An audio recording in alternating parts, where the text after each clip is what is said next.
Bom dia a todos, tá? Então, eu sou a Clair, assistente social do Centro Acolher. E hoje eu vou falar um pouquinho com vocês sobre o BPC, que é o benefício de prestação continuada. Tá? Os critérios para concessão, a renda per capita, tá? E entre outros, tá? Bem tranquilo. Eu sou graduada em serviço social, né? Tenho uma pós em políticas públicas pela FAVENE, a instrumentalidade do serviço social e concluindo pós em autismo.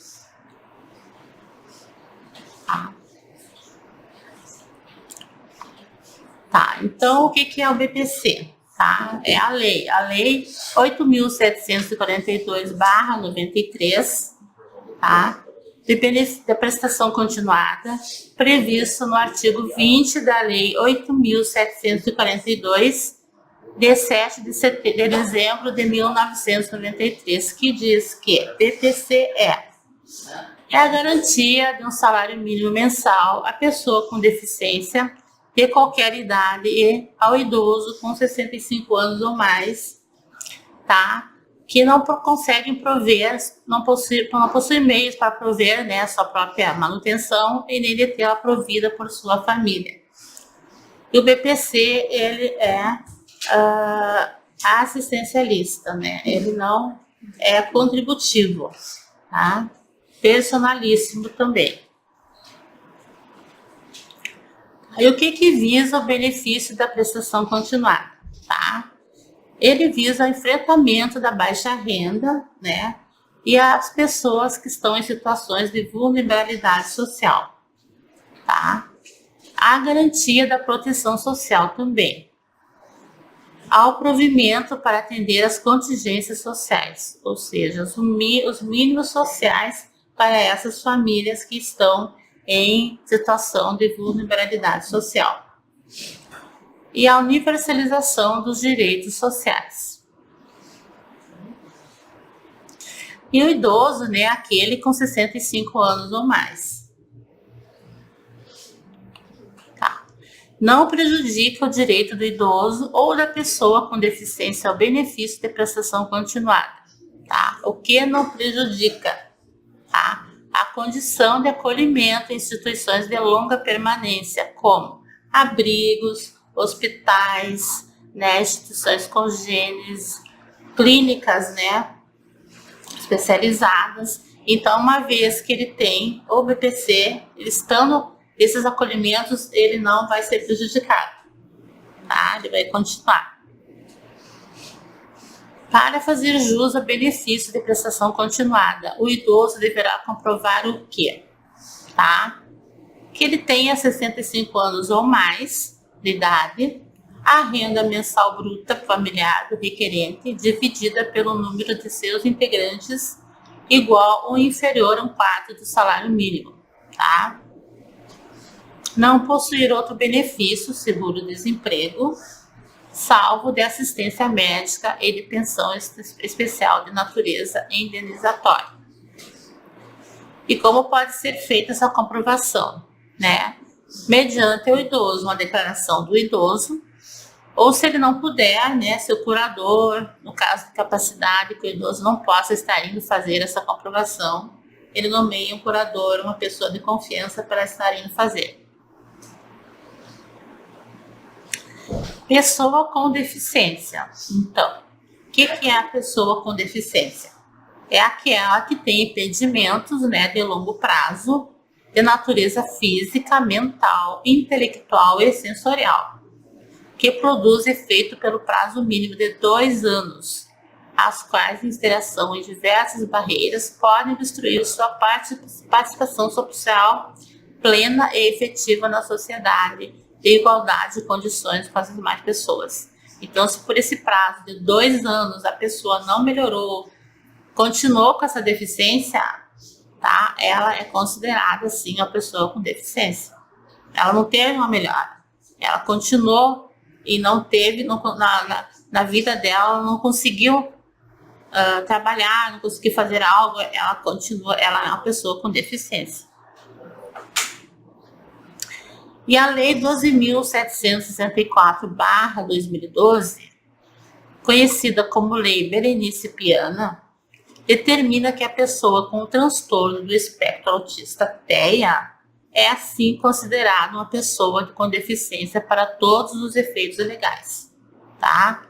É uma lei federal e por isso vale em qualquer lugar. Teve casos que às vezes as pessoas, né, com TEA não estavam conseguindo solicitar o BPC porque achavam que a pessoa não tinha uma deficiência. O autismo, ele é sim uma condição, mas também, através dessa lei, esclareceu que tem uma deficiência, tá? E para fins de reconhecimento do direito ao benefício da prestação continuada às crianças e adolescentes menores de 16 anos. Então, o que deve ser avaliado aí? Tá? A existência dessa deficiência, tá? O impacto dessa deficiência no desempenho das atividades, a restrição da participação social compatível com a idade. Então, tudo tem que ser avaliado, tá? A lei é clara, tudo tem que ser avaliado, tá? Para fazer jus ao benefício da prestação continuada, a pessoa com deficiência deverá comprovar também a existência, né, desse impedimento de longo prazo, a limitação no desempenho das suas atividades, que ela tem que comprovar que não consegue trabalhar, não consegue fazer uma atividade. A renda mensal bruta familiar do requerente também dividida pelo número de seus integrantes, inferior a 1/4 do salário mínimo, tá? Por meio de uma declaração que não receba outro benefício, como seguro-desemprego.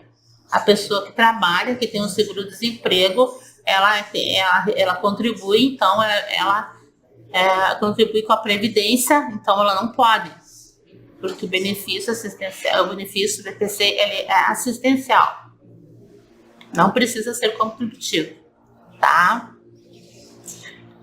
E por meio de uma declaração também que ela não receba outro, ela tem que declarar que ela não recebe outro benefício, seguro-desemprego, exceto de assistência médica, tá? E a pensão especial de natureza indenizatória. A comprovação poderá ser feita mediante o quê?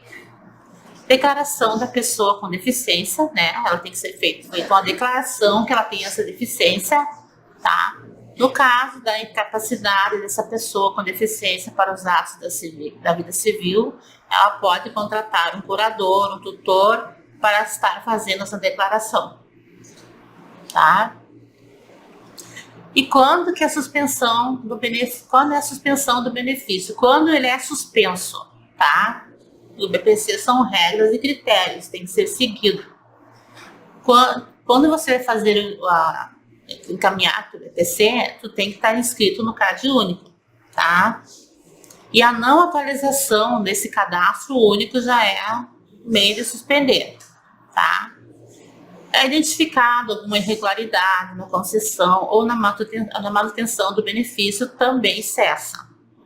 O não agendamento, né, da reavaliação da deficiência também cessa. Então tem que estar tudo, são critérios seguidos à letra, a lei é clara, mas tem que ter aqueles critérios. A pessoa com deficiência contratada na condição de aprendiz terá seu benefício suspenso após o período de 2 anos, concomitante na remuneração de benefício. Assim, a pessoa que está na condição de aprendiz, né, ela recebe o salário e vai ter também o BPC, mas porém até 2 anos. Depois de 2 anos, como tem que ser feito, né, a reavaliação do cadastro, ela tem que optar. Se ela é uma pessoa que tem condições de estar trabalhando, que se sente capaz, que tem condições e ela prefere, tudo bem, ela tem que desistir do BPC. Mas se ela não tiver condições, daí ela tem que optar pelo BPC. E a cessação do benefício, quando ele é cessado, tá? Devido ao óbito, né? A pessoa foi ao óbito, cessou. uma morte presumida, a pessoa está lá, gravíssima, que presume-se que essa pessoa vai vir ao óbito, também é cessado. A ausência do beneficiário, às vezes ele não se encontra, a família não sabe onde é que foi parar, também é cessado. Se naquele prazo ali, a pessoa não foi lá, não cessou. E esse representante legal, o procurador, são obrigados a informar o INSS, tá? Dessas ocorrências, tá? O benefício da prestação continuada, ele é intransferível, tá? Não gera direito à pensão por morte aos herdeiros sucessores, tá? Ele não é como a aposentadoria, que acontece, né? Um faleceu, era contributivo, gera pensão para os demais familiares. O BPC não, tá? Ele é intransferível. É para aquela pessoa, tá? O benefício deverá ser revisto a cada 2 anos, porque se não for revisto a cada 2 anos, também é cessado. E por que tem que ser revisto a cada 2 anos? Porque muitas coisas mudam, né? Às vezes a família, membro da família começa a ter uma renda maior, né? Ou recebe alguma pensão de alguma coisa, ou ganha algum dinheiro, digamos assim. Então é revisto ali pelo CPF, a pessoa tem que mostrar. Se passou daquela renda, que é o salário mínimo, perde o benefício, tá?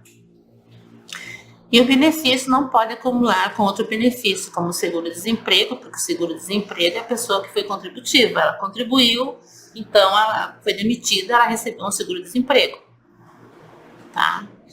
Ressalvados da assistência médica e a pensão especial de natureza indenizatória, tá? Esse benefício deverá ser pago mediante só o próprio beneficiário, tá? Procurador, tutor ou curador, ninguém mais. E os requisitos, então, para a concessão do BPC. O que precisa ser? Possuir nacionalidade brasileira, tá? Estar inscrito no cadastro único, tá? Ser idoso com 65 anos ou mais, como já foi falado. Ser portador de alguma deficiência, dependente da idade. Comprovar renda familiar igual ou inferior a 1/4 do salário mínimo vigente. Aqui eu estava em dúvida, né, se era 1.312, mas acho que é 1.320. Um errinho. Então, é o salário vigente, tá? Atual, de 1923. Não pode estar recebendo outro benefício, tá? E o benefício de prestação continuada deverá ser cumprido de todos os requisitos legais. Tem todos esses requisitos que têm que ser legais, tem que ser levado à risca. Por isso que o BPC, muitas vezes, ele volta, ele não é... ele é cessado porque teve alguma irregularidade, não tá, né? Porque tem as regrinhas. Então, fugiu das regrinhas, não é concedido o BPC. E a família para cálculo da renda per capita, de acordo com a lei, que é membro do grupo familiar. Quem é essa família que faz parte desse grupo? O cônjuge, né? O companheiro, a companheira, tá? Pais, na ausência de um deles, a madrasta ou padrasto. Irmãos solteiros, filhos, enteados, menores tutelados, desde que vivam sobre o mesmo teto, tá? Não considerado membro para o cálculo da renda per capita. Então, os avós, netos, tios, primos, sobrinhos, noras e genros. Quando vai a assistente social na família fazer a avaliação, ela vai ter que entender a assistente social, quem que faz parte, quem que mora na casa, tá? Pode estar a mãe, o pai, o filho, mas se tem um tio, aquele tio, né, aquele sobrinho não entra para a renda per capita, tá? É só aquelas pessoas que realmente são consideradas. Então a lei é clara, é lei, né? Então tem que seguir a lei. E como calcular essa renda, né? Então, para verificar se a família do idoso ou da pessoa com deficiência possui renda igual ou inferior a 1/4 do salário mínimo por pessoa, devem ser somados todos esses rendimentos recebidos no mês por aqueles que compõem a família, que eu falei antes, tem que ser aqueles que compõem a família. Esse cálculo deve seguir os critérios que definem quem é o membro familiar. Então, pode morar cinco pessoas na família. O pai, a mãe, um filho, tá? Os dois podem trabalhar. Mas se tem uma avó, se tem um tio, aqueles não entram para a contagem da renda per capita. Vai ser contado só aqueles que fazem parte, tá? E daí tem que ver se vai fechar. Tem que ser igual ou inferior a 1/4 do salário mínimo. Porque se passar, já não dá certo. Daí, muitas vezes eles entram judicialmente, né? Há casos que é negado, daí tem que ter outro olhar, a assistência social vai na família, vai rever de novo, porque muitos da família têm o BPC, mas tem gastos com remédio. Então vai desse olhar do assistente social, fazer como é que eu vou dizer? Essa avaliação, né? Esse relatório para o juiz, essa família, ela recebe, tá? Já o BPC, mas gasta muito com remédio, ou é só o pai que trabalha, ou é só a mãe que trabalha, a família é grande. Então, tudo isso conta, não quer dizer que a pessoa vai ganhar, mas ajuda muito ter esse olhar do assistente social na casa, fazer essa visita social para estar informando o juiz, tá? E onde pode ser solicitado o BPC, tá? Nos CRAS de sua referência, ou seja, no CRAS mais perto de sua casa. Pode ser feito para qualquer pessoa também, que tem um pouco de entendimento pelo INSS, né? Pelo telefone 135 da Central de Atendimento da Previdência Social, a ligação é gratuita, tá? Ou pela internet, pelo site da Previdência gov.br. Então, ele é assim, ó, o BPC, não é vitalício, né, gente? Ele é personalismo, como eu falei, mas tem todos os critérios. Não pode fugir desses critérios. E muitas vezes não é concedido porque não chegou no juiz, chegou lá na parte que tem que ser encaminhada, faltou alguma coisa. Aí ele volta, tá? Mas no mais é tranquilo. Porém, é uma lei, é um decreto, né? Que tem que ser seguido à risca. Então, muito obrigada.